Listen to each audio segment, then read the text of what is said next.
আল্লাহ শান্তি ভাবি, টেনশন করেন না ভাবি, সব ঠিক হয়ে যাবে। কি হইছে আমার শান্তি ভাবি জান?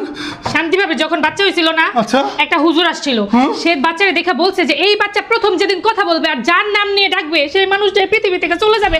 ওই বাচ্চা আজকে প্রথম কথা বলছে। কি বলে ডাকছে? বাবা। বাবা বলে ডাকছে। তোমার কি সমস্যা? জানা আমার না কেমন প্রেশার লো হয়ে যাইতাছে। শোনো সূর্য, শান্তি ভাবি বাচ্চা বাবা বলে ডাকছে, তোমার সমস্যা কোথায়? তুমি বুঝবা না, সময় পাইলো না বাবা বলার, আর এই অসময়ে বাবা বলে ডাকলো।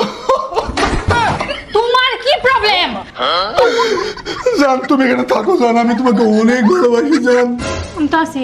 আমি খারাপ লোক বানানো, তুমি থাকো, আমি এক্ষুনি আসতেছি, দাঁড়াও। এগুলো কি? এগুলা আমার যত স্থাবর অস্থাবর